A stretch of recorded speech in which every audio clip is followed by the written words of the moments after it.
Radio Split Ranch. Hello and welcome once again to Radio Split Ranch, a monthly visit with the Capital Region's great broadcasters of the past and sometimes present. I'm Warren Garling when I'm not on the radio. Radio is where this month's guest got his start and cut his teeth as a broadcast journalist, but you probably know him best for his almost 40 years as a television news anchor, where he's been rewarded with 4 Emmys for his award-winning work on 3 of the Capital Region's 4 television news departments. Along the way, he's also entertained us as a newspaper and magazine columnist and author of children's books and adult novels, so we were thrilled when he carved out some time from his busy life and career to spend a few minutes reminiscing for the record. Enjoy our time this month with the man who calls himself a storyteller, John Gray. Well, I tried to get in touch with this guy a couple of weeks ago, and when he didn't respond, everybody was kind of surprised that I talked to. Oh, no, John's a great guy. He'll get right back to you, you know? Well, turns out you were in the Bahamas or the Caribbean. Where were you? Yeah, my wife and I have sort of a slash anniversary for the wedding trip, and also she got her bachelor's degree. She went back to school. Wow. And got her degree, so it was sort of a celebration of that. We went to the Bahamas for a few nights, and yeah, that's why I was out of town and didn't see the email. Yeah, no, very nice, very nice. And what did she get her degree in? It's something along the lines of human resources, that stuff. She's a human resource officer. Ah, okay. So that's her field. So, and she's getting her master's right now. So that's Wow. what's going on now. So, Yeah. you know, one of those degrees, us communication majors, we completely lost. Exactly. Well, that's terrific. Congratulate her for us. That's great. I will. And that you got a chance to get away while we had some ridiculous snow and weather up here. Exactly. So let's talk about John Gray a little here to lay the groundwork. If I'm not mistaken, you're a Troy boy, right? Yep, I grew up in South Troy, which if you're from Troy, that makes a difference. People from South like to be known as South Troy, and the East Side and downtown and Lansingburg. But I was in South Troy, and I grew up going to a Catholic school down in South Troy, and then LaSalle, which is also sort of in South Troy, and then Hudson Valley Community College. So I didn't wander far from the house for a lot of my education. Well, you know what? I read somewhere once that most Americans spend most of their lives within about 50 miles of their homes, and many of them die 50 miles from where they were born, or within. Yeah, and I've done the same thing. I've been away, but I've always come back, and you know, I'm only living about 15 miles from where I grew up. So it just you know what's funny? What's funny about that is I remember going to Nashville once for work, and I'm driving down this road, and if I close my eyes, it looked like Central Avenue. Yeah. It had car dealerships, and there's the Burger King, and there's the diner. True. And there's the little plaza. And, I see you travel around, but a lot of the country has similar stuff. You're right. I even went up into Canada once, and really once we got into a city, I said, this could be any city USA. It really didn't look that different from, any place that I had already been familiar with. So where did the interest in, I don't know, I don't know whether to call you a writer, a broadcast journalist, a newsman. I mean, you do it all. So where did all this lead? What did you study at HVCC? Well, the easiest way to label me is storyteller. I think if you had a time machine, put me back in, 17 something, I'd be sitting around a campfire telling stories to people. I just enjoy stories. I love collecting them. I love writing them and coming up with things. And from a young child, my parents were very much into the news, so we got the newspaper delivered to the house every day, and also the news was always on the TV. So, it was sort of like by osmosis. I was getting a lot of news and information from being a kid. And then I was a paper boy as well. I took over my brother's route when I was about 12 and did that for about 4 years. So I was reading the newspaper 12, 13, 14 years old, almost cover to cover every day. Just not every article, but I'd scan them. And if something caught my eye, I'd read it real quick. I joke, my last house on my route in South Troy was the caretaker's house at St. Joseph Cemetery. And I literally would stop at this store and get a chocolate yoo-hoo right before it was a block away. And I'd sit on the curb because I was done now, except for his house, I would sit and read his paper. And he'd stand there with his arms folded. His name was Jack Hayes, looking at me like, I'm waiting, buddy. Would you bring my paper, please? So I'd read his paper, fold it back up, and say, "Here you go, sir." Yeah, You know. yeah, yeah. Well, at one time, I thought I was going to be the next Walter Cronkite myself, and that led back to, believe it or not, the weekend of the Kennedy assassination. I was like 11 years old, and I'm sitting there watching this and the wall-to-wall coverage and Dan Rather and Walter Cronkite and all these guys, and I thought, and that's when I started actually, reading the newspaper pretty much the same as you did. But I veered away, and that's another story for another time. So you're at HVCC. What are you studying? I thought I was going to be a newspaper writer, probably. That's where I thought my career would go. So I was taking their liberal arts because Right. the first 2 years of college, if you're going to go into communications anyway, they're all the same no matter where you go. So I was taking liberal arts and working on the Hudsonian, which was the school paper. Yeah. It was kind of a gift in a way because you're only there 2 years. My freshman year, I was writing a lot. And the editor that year, this is like 1981, was Mark Patterson. I remember his name.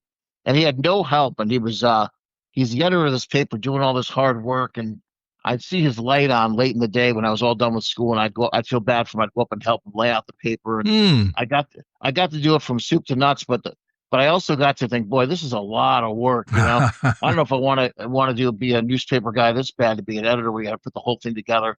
And I did that and I became the editor of the sophomore year because they gave me free tuition. I was always trying to figure out a way to get things paid for. Nice. Because I sort of did paid it on my own. Good. So yeah, it's funny. They said, "Hey, Mark said you're the one who should be editor next year." I said, "You guys are out of your mind.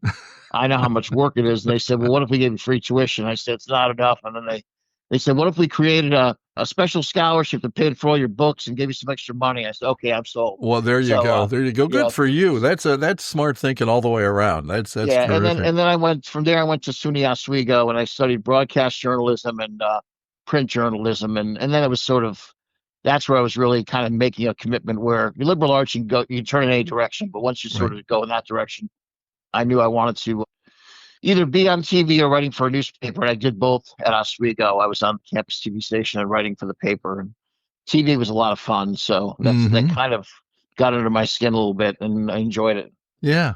And so from Oswego, did you come back home? Yeah, I came back home. I did an internship at Channel 6 that tied in with my last semester. And I'm like any arrogant, kid, 22 years old, I said, well, once I get out of here, they're probably going to, we may need security to stop people from bashing down my door to offer me jobs, Right. and then I got done in the summer of 1985 and there were no jobs. And I remember I was interning. You'll appreciate the story. I was interning in the Channel 6 newsroom. Yeah. And I really admired the guys at WGY because they had a huge news staff. Yeah. And, I want to say the guy's name was Brian Whittemore, maybe. So that's correct. You got it. I talked to Don Decker upstairs. He said, well, he said, a lot of people in this newsroom started in radio. If you can't get a break into TV, think about radio. We point out Bill Duffy and these different people. So I went down to meet Brian. I remember I walked in. This is a good lesson for anybody young listening. I had like jeans on and probably like an AC/DC t-shirt. And Don Decker told him I was coming down to talk to him about radio. And I didn't get one word out of my mouth. And he said, stop. He said, and he's sitting at his desk. I'm standing in the doorway. He said, you're the guy from the news from Channel 6? I said, yeah. And he said, this is the first impression you want me to have of you. What you're wearing, your hair not combed.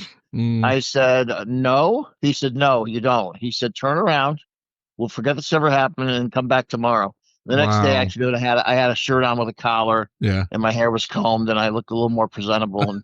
And he told me, he said, yeah, he goes, you start in radio, you have to learn. You're live all the time. Yeah. You learn to write quick, and if you make a mistake, nobody knows what you look like. There you go. Absolutely, yeah. It's and as my mom said, I had the perfect face for radio myself. And I say that all the time, and it's really not true. She never told me that. But yeah, it's interesting because I came home from college I've got about 10 years on you. So I came home from college in 72, and my father said, with the hair you've got down almost to my shoulders, he said, you're not going to get a job in this area. And I argued with him for as long as I could. Finally, I go and I get a haircut, pretty good trim, I thought. I go up and apply for a job in Saratoga Springs, and they hire me on the provision that I'll get my hair cut. I had not gotten it cut enough, okay, for 1972 standards in Saratoga Springs, Yeah. So, but that's one of my favorite stories. I had to go back to the barber, and he took pity on me. He says, "I won't charge you again. I'll just take more off here," So, Oh, that was nice. yeah, exactly. So, bottom line is then you're applying for a radio gig, and how did it go?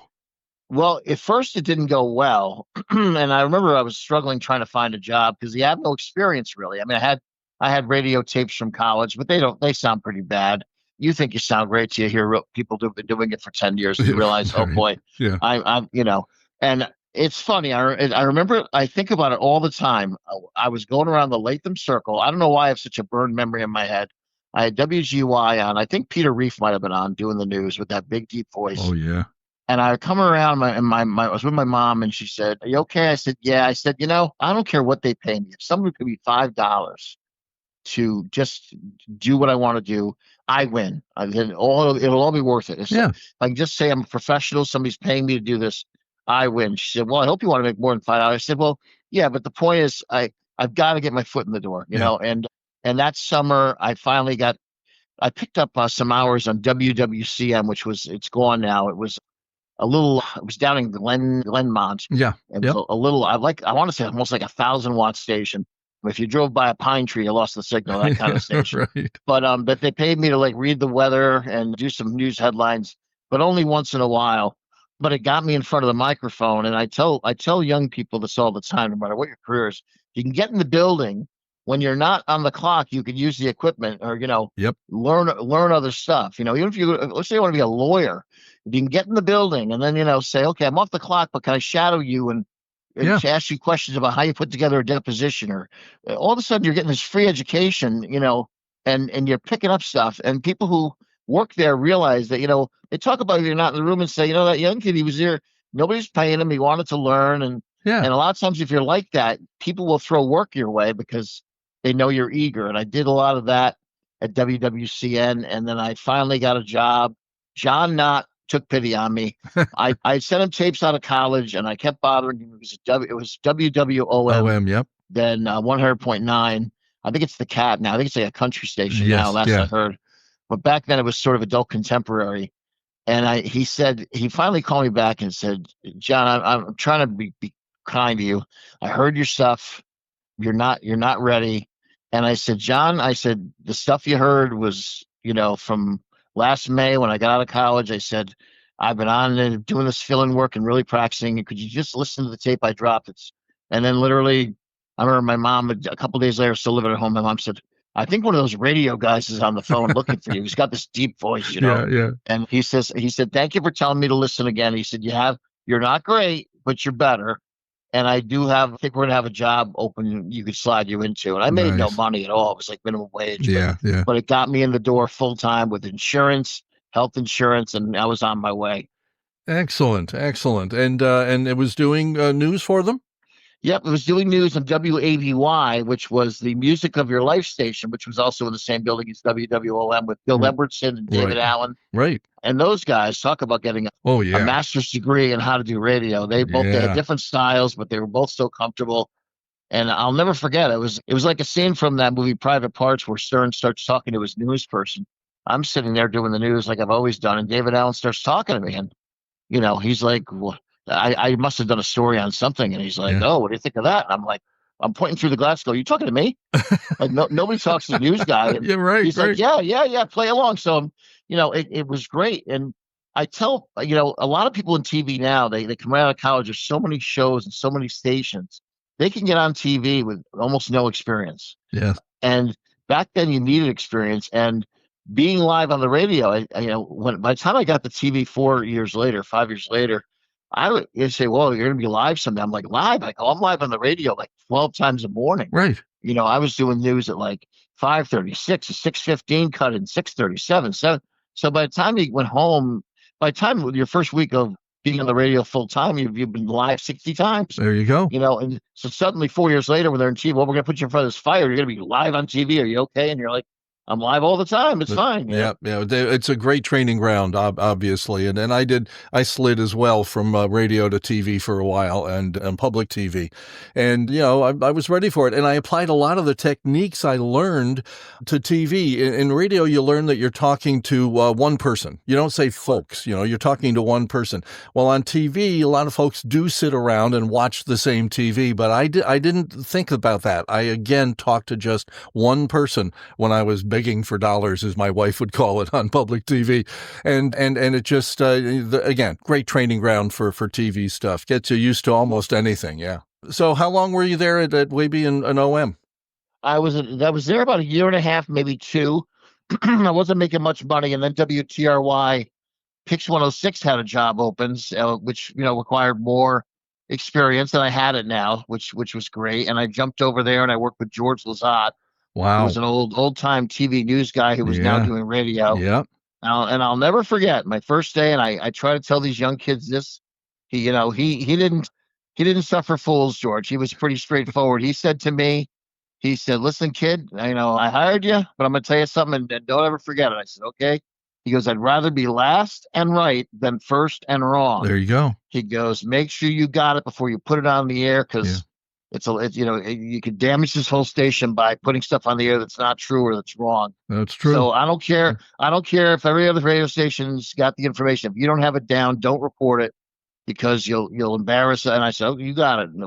Last and right versus first and wrong, and I still do that to this day. Yeah, if Yeah, you got to have, like, newspaper people, they have two sources. They've got to have at least those two sources to be able to yep, say, okay, this looks like it's real. Yeah, yeah, yep. yeah. So I was 2 years at WWOM ABY, and then I went to TRY Pix, and I got to work with a little bit with Mason and Sheehan back in the glory days when they were just printing money down at that little bunker studio Yeah, on off of TRY Road. Tricycle Road. Yeah, And then I went to WGNA, which was not a big news station, but they gave me a big pay bump and a cell phone, which back then, to get a cell phone was a big deal. Everybody didn't have them in their pockets, so they were yeah, just coming out. yeah, And it was a 50,000-watt station with a lot of reach. So I went there, and that was my last radio job before I jumped to TV in yeah. 19.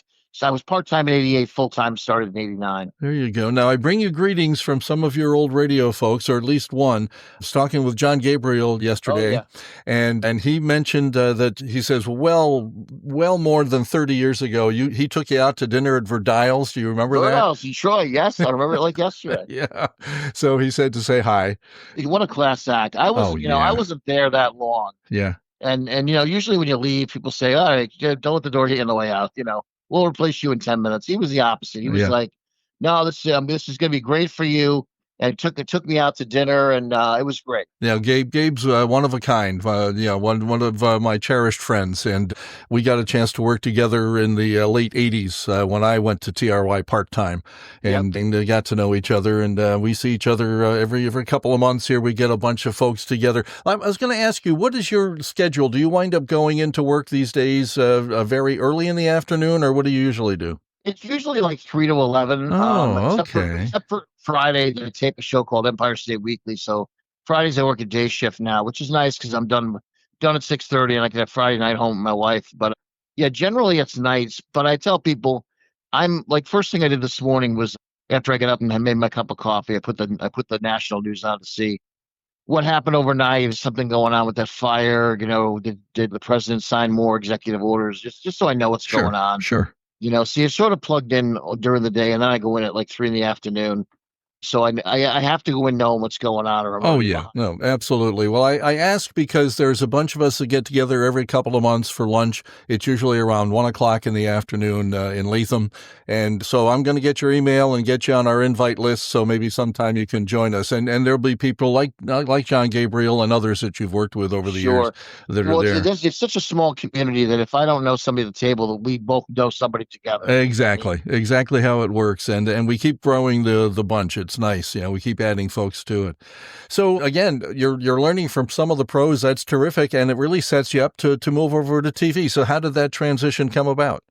Well, I was trying to get my foot in the door, and they wouldn't. Back then, you had to work in a smaller TV market than Albany to get on TV in Yeah, this market. yeah, It's not like that today. But about 30 years ago, it was, and there was, yeah, 35 years, 36 years ago. I figured maybe if I can get in the building again. I use the same premise. I get in the building, I'll do something good and they'll notice. So I was trying to get in as a producer, which producers, for those who don't know, they sort of write the shows and organize the shows, but they're not on TV. Hmm. But it was the same principle. I got hired as a part-time producer at Channel 13, and well, first Channel 6, but I didn't like the management there. I kind of didn't at the time. I didn't. There was a guy there.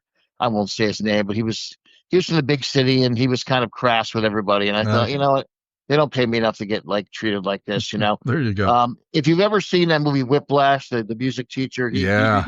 he'd fit right in Oh at boy. that time. So I got out of there, and 13 was a nicer place to work, and I got in part time. Same thing. And once I got in the building, I went in. I started going in on the weekends when I wasn't working and putting together stories, and then showing them to the boss, saying, "See, I can be on TV. Here's a story I put together on my own time." Was Paul Conti there at the time? Yes, Paul Conti was the assistant news director, and There you Steve go. Bullis was the news director. Yeah. But Bullis was the tough nut to crack. I was trying to get in with him, Sure. and what was funny with Steve was, you know, he was very busy. He was a young news director, and I kept trying to just sit with him, and he wouldn't sit with me. And I remember I called probably from like June to December, and his secretary Sue Engel kept saying she knew my voice at this time, you know. You're right. It was it's like that scene from Wall Street where Charlie Sheen keeps calling Michael Douglas, you know. Yeah. And I said, you know, I had a strategy. I waited till like January 3rd of the next year. This would have been like 1988. And I called and said, "Hi, Sue, it's John Gray." She says, "Oh, geez, you know, this guy." I said, "Here's, I want to make an offer. I'm not going to call you again after today." She Mm. said, "Okay." I said, "But here's my offer. This is the deal." I go, he has to look at his calendar for the next year, in 1988. Look at the whole year. Find 5 minutes where I come in and meet him. Mm. And if he agrees to that, he can pick the 5 minutes. It could be at 8 o'clock at night. It could be 8 o'clock in the morning. We could meet by a dumpster. I don't care. Yeah. I said, I'll leave you alone. And she said, "Let me make that proposal." And she put me on hold and came back and was like, "April 19th at 2:10, you know. So I left her alone. I prepped my promise. I didn't call, and I showed up that day. And of course, they completely forgot I was coming in. Sure. And I sat out there for like an hour, and then they felt bad for me, like, "Oh, geez, this kid did call. We did say we'd meet with him. We all forgot." So then he really gave me a tour of the station because I sat out there and didn't get mean or, you know, snotty about it. I was just happy to be in the building, and that's how I got my foot in the door there. Good for And then you. that started a TV career. Mm. And then I was always writing on the side or trying to find some place to write articles and short stories on the side Yeah. wherever I could get printed. Again, your tenacity. That's what it's all about. I mean, you're a person that just doesn't give up. And that shows in your work. It shows in what you do on TV, and it shows what, you know, you've been able to do with your career. It's hard. You know, when I talk to schools, I don't do a lot of schools anymore, but I tell kids, I go, it's a metaphor for life. I said, but I grew up in a house in South Troy that had no air conditioning, maybe one unit in the window. So I said, you know, and I was always getting locked out. So I said, if I come home on a hot summer day, Mm. I'd go play sandlot ball with my friends. I come back and forgot my key and the house is locked. I said I had two choices. I could sit in the porch and sweat and wait for somebody to come home. You know, I might be there 2 hours, or I could figure out a way to get in the house. And I finally figured out, you know, if I put a garbage can on the side and stand on it, there's a window over the laundry room where the screen's kind of broken. I can wiggle that free and climb in over the dryer. Wow. And I said, I did it more than once. I said, but it's true. If you try hard enough, you can figure out a way in. Yeah, yeah. Well, you broke into the business that way, you know, and more, you know, more times than once. You know, that's just terrific. Great for you. So, how long were you with NYT? There was exactly 15 years. Wow. Exactly 15 years. God, it seems like yesterday, John. I watched you Yeah. all the time. Yeah, I was there from 89 to 2004, I guess it would have been. And I was doing the 5 and 5:30 news. And I remember like it was yesterday because Ed Daig had a lot of health issues. He Yeah. had this spondylitis, Yeah. this condition where his spine was fusing. So people say, "Oh, why does he turn his neck?" I'm like, he can't. Yeah. And he was in a lot of pain that people didn't realize. Sometimes we'd see him off the air, even on a commercial break, and you could tell he was in a lot of pain Mm. because he turned too quick or something. Yeah. But that Valentine's Day, he called out sick, and it was ratings. He would never call out sick in February. That's a ratings month. Mm. I forget what day of the week it was, but it went on for like 3 days, and then they called me in and said, "Ed's going to be out for a little while. Can you start doing the 6 o'clock news?" And I said, Mm. "Okay." Wow. And I knew it was serious, and Sure. he never came back. From Valentine's Day, I did it from Valentine's Day to Labor Day. and I did that whole from February to September, doing all those shows. And it got me. What ended up happening was it got me sort of more noticed by the other stations, Sure. and both Channel 10 and Fox, which was sort of trying to find its way. They both were watching, and they both reached out and said, "Hey, when's your deal up?" And I said, "It's actually up the end of the year." 10 kind of the 10 and different management back then. They kind of used me to get a guy named Terry McSweeney to sign his contract. I always wanted to run to Terry someday and say you're welcome, because he wouldn't sign, and they were like they wanted to get me in their hip pocket to say, well, if you don't sign, we bring this guy over, and then he ended up signing and leaving anyway. But and then Fox came over, and I thought, well, this isn't going to be a serious offer. They're barely a TV station, and they surprised me what they wanted to do when they talked to me. A guy named Jeff Whitson, really nice guy. I said, look, I can just pay him. I want to really do some things here, and I think you can help us with this young staff. And so it was an opportunity, and then that's when I made the jump over there. 13 wasn't happy at the time, but it all worked out in the end. Yeah. Everybody, Oh, yeah. everybody landed where they should have landed. You're right. I moved over there. Jim Cambrick moved up. So everybody got something. It sounds to me like then you're about to celebrate or have celebrated 20 years at 23 and 10. It's 21 years, I guess, this month at 10 and Fox. Yeah. Yeah. I'm not sure how many at 10 because Fox ended up merging with 10. Right. And I always joke. I said they brought certain things over that were under. I came over with the copy machine. They were like, all right, what's coming over for the old building? Was the copy machine, that desk, and that anchor, and I came over because not everybody came over, unfortunately. Yeah. Or didn't like the offers that were being made or the shows, and kind of, Mm-hmm. like a Marianne Hughes. They wanted her to move to mornings, which I said, guys, I go, she's got little kids and she's got Saki. I go, she can't do mornings. She can't get up at 2 a.m. Sure. And then drive in here and then not see her little girl. I said, so she moved on. But I didn't blame her. It was just not the right offer for her. You got to balance your life with what makes sense. So they merged, and now I've been on both stations now for a long time.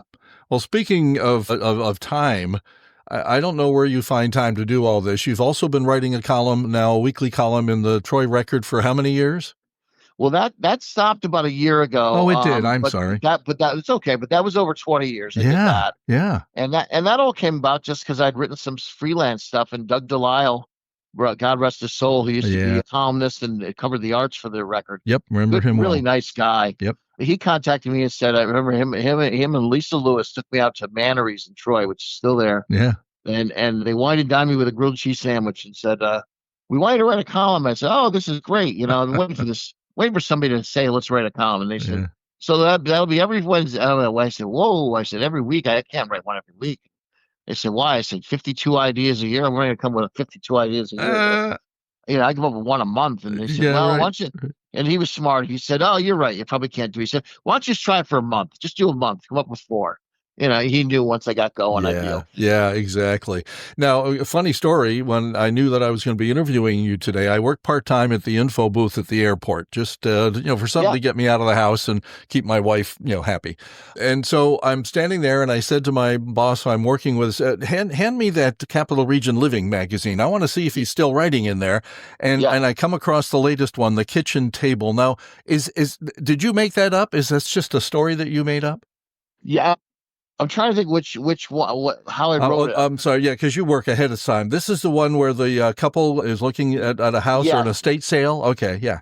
Yeah, well, what's interesting is I'd written a column about how important kitchen tables are as a serious column probably 20 years ago in the Troy Record. And then I said, and it always stuck with me because, and for those who are listening who don't know, the point I made in that column and the one I made in the short story I wrote, which was fiction, the couple's made up, is the fact that of all the things you buy for a house, the kitchen table, which is sort of an afterthought, is often the most important piece of furniture in the house because where so much stuff happens, from breakfast to parents writing out bills to sitting with, you think about all the conversations over your kitchen table growing up. True. Good, bad, and indifferent. You know what I mean? That's kind of where you end up landing if you didn't make the team or you weren't picked head cheerleader or or whatever, or somebody had to tell you, we don't have the money for that. We'll have to go. But yeah. So that was just it was a fictional story, but The only thing with fiction is there has to be some truth in there. Or it doesn't make sense to the Well, reader. true, So true, yeah. Well, if you haven't read it, folks, pick up the magazine. It's available everywhere. Come to the airport. We give them away there too, and just read his column this month, The Kitchen Table. It's just so beautifully done. I brought a copy home for my wife to read, and I forgot to give her to her yet. So she'll have a tear in her eye by the end of it as well. You're just so talented in so many different ways, John, that I really can't thank you enough for hanging out with us here for a little while. And I did ask you if you had any old air checks from back in your radio days, and you said no. That's when I got in touch with Gabe and asked him if he had any, and he unfortunately didn't. So we'll probably in here somewhere sneak in, some audio from one of your TV gigs or something. former President Donald Trump facing legal troubles once again as he's been indicted for allegedly interfering in the 2020 election. We speak with an expert who specializes in RICO cases and how to defend them. Hello, welcome to Empire State Weekly. I'm John Gray in Albany.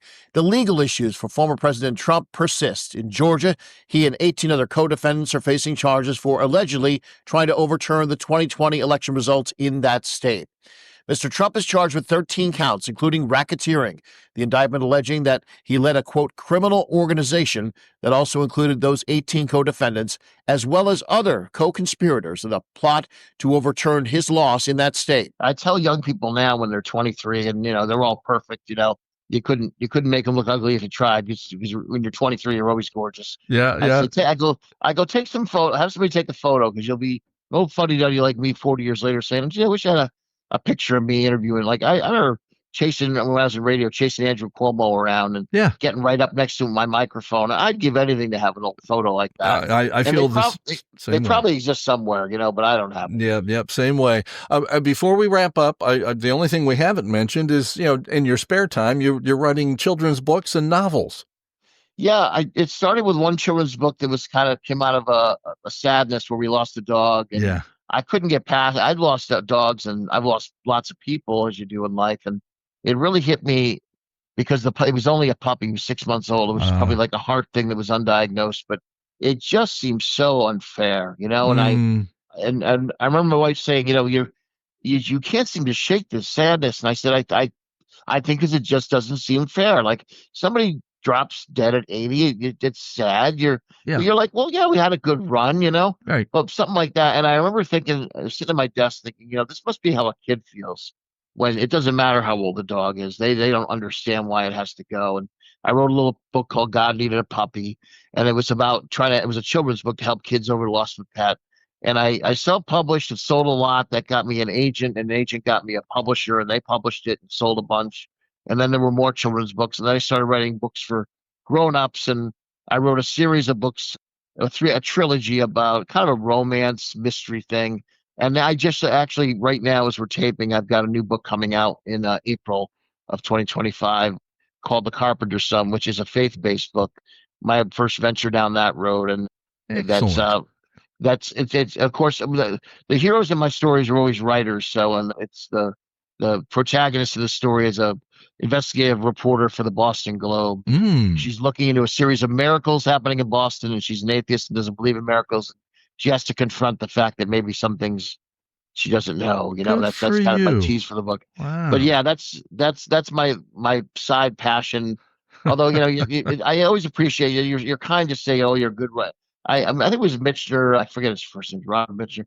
The famous writer once said, and I remember the quote. He said, "I'm a good writer. I'm a great rewriter." And I'm a big believer in that. Where I never get it on the first try. Sure. This book that's coming out. Most books take me 6 months. This one took me 8 months to write, and then 4 months to rewrite twice. So it was a lot of work to get it from 85,000 words to 64,000 words, and trim it down and get it in shape. And you don't get it all. You just don't get it the first try. You got to keep at it. Yeah, absolutely. Well, once again, sir, I do appreciate the time because I know you're busy right now. You're heading off to a phone call, so go do that so they don't fire you after all this time. And again, thanks for your time. Hope we get a chance to actually meet in person here soon, and we'll go from there. Sound good?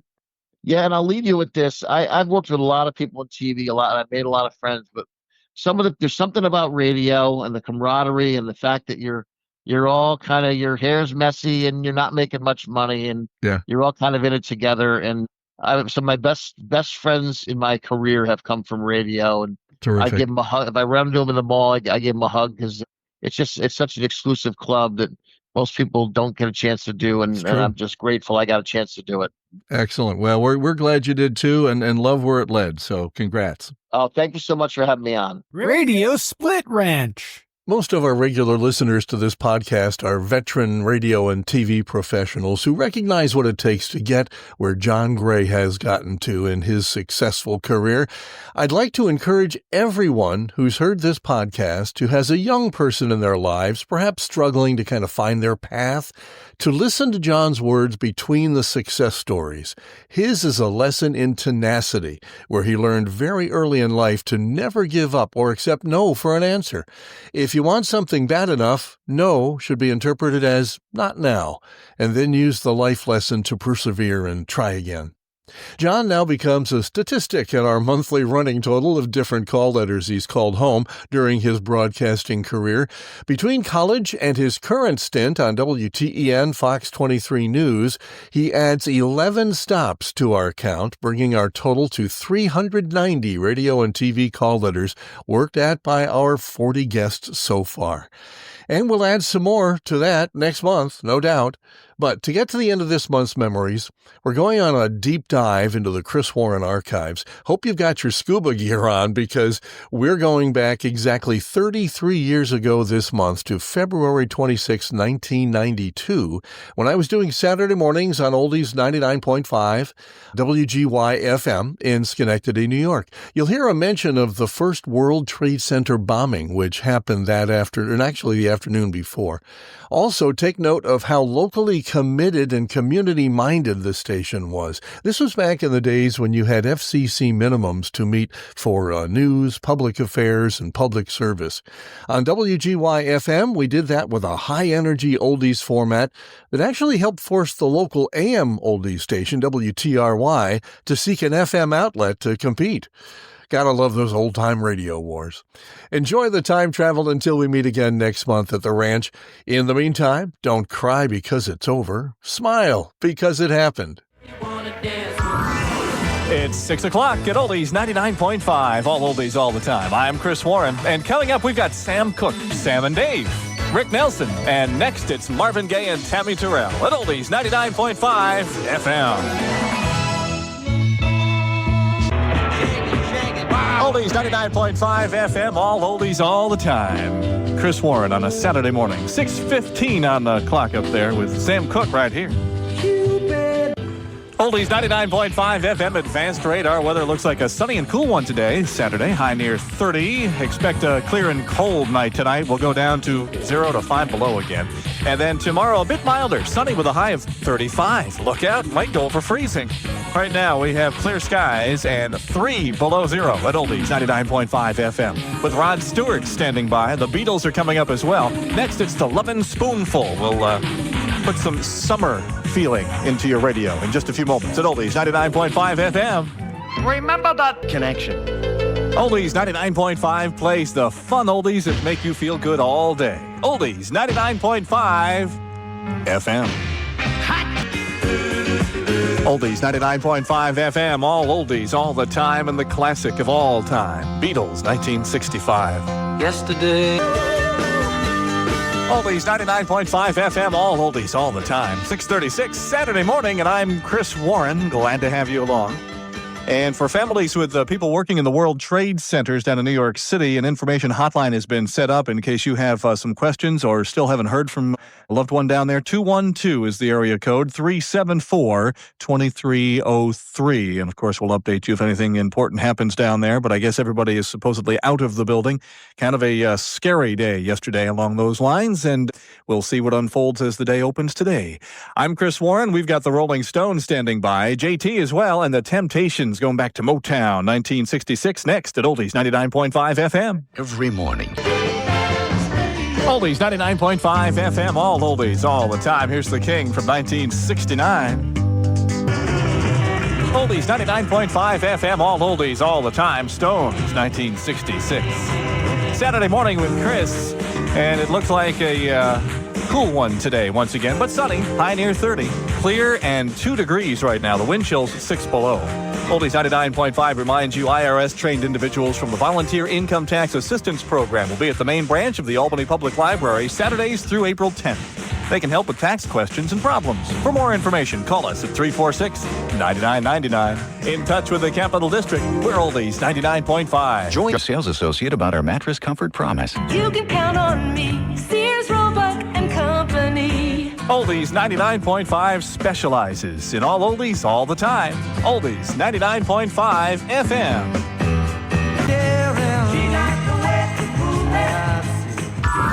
It's 7 o'clock at Oldies 99.5 FM, all oldies all the time. I'm Chris Warren, and we've got Paul McCartney, Simon and Garfunkel, and the Beach Boys coming up. Right now, it's Diana Ross and the Supremes on Oldies 99.5 FM.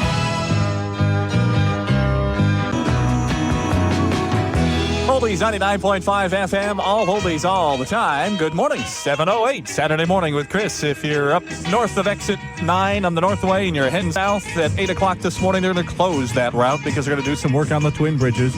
And then later on today, from noon till 4, the northbound lanes will be closed between 7 and 9. Well, she got her dad. Oldies 99.5 FM, the guy whose world tour starts very soon, this weekend. It's kicking off shortly anyway. Paul McCartney from 1971. Oldies 99.5 FM. Nothing you can take, there's not a man to take.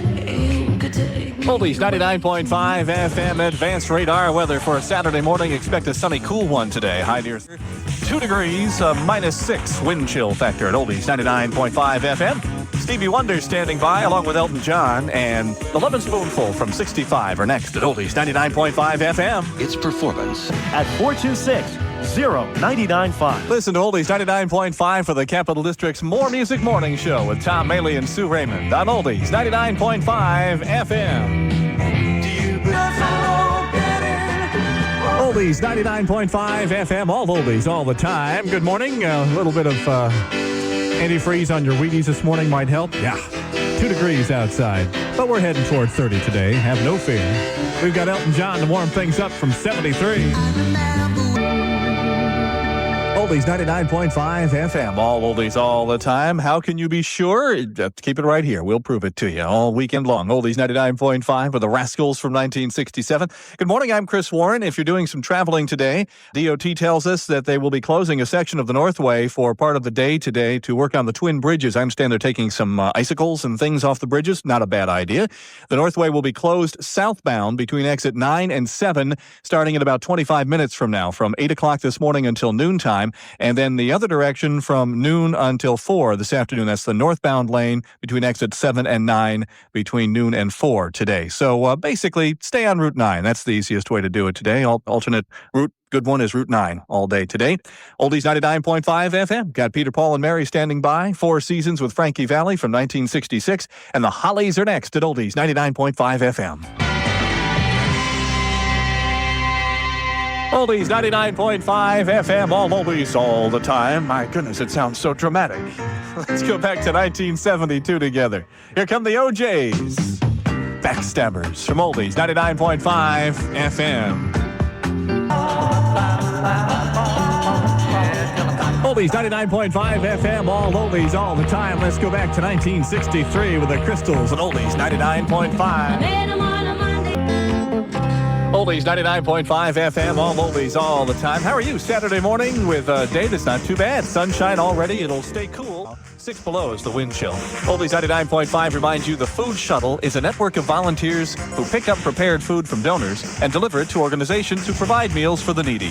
The Junior League of Albany recruits and trains the volunteer drivers, and more drivers and donors are needed right now. For more information, you can call me here at 346-9999. In touch with the Capital District, we're Oldies 99.5. Hershey Symphony. Sears, Roebuck and Company. Oldies 99.5 plays the best oldies on the radio. All day, every day, it's Oldies 99.5 FM. It's 8 o'clock at Oldies 99.5, all oldies all the time. I'm Chris Warren, and coming up, we've got Del Shannon, Smokey and the Miracles, and Johnny Rivers. Right now, it's The Association on Oldies 99.5 FM. Oldies 99.5 FM, all oldies all the time. Hey, baby, we're playing your song all day and all weekend long. Oldies 99.5 FM. I'm Chris Warren. Good Saturday morning to you. Yeah, I know you're coming down the Northway, southbound, and all of a sudden they tell you to get off.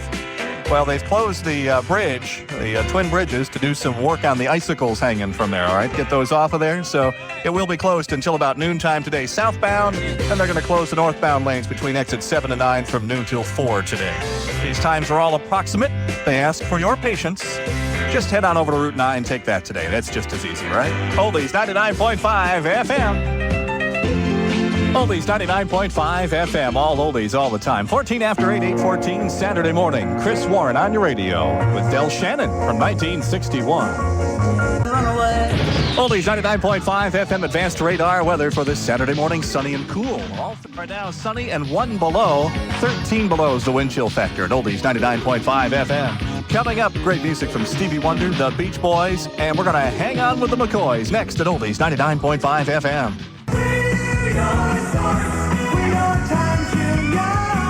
Oldies 99.5 is your official weekend radio station. Have some fun with Oldies 99.5 FM. Oldies 99.5 FM, all oldies all the time. Saturday morning with Chris Warren and Neil Diamond. Let's go back to 1967 with Kentucky Woman. Oldies 99.5 FM, all oldies all the time. Burton Cummings leading the Guess Who from 1969, Undone, sort of the way we do our show here every Saturday morning. I'm Chris Warren, glad to have you along. And you can settle down in a cozy corner of the New York State Museum with your preschooler or kindergartner and enjoy some favorite stories.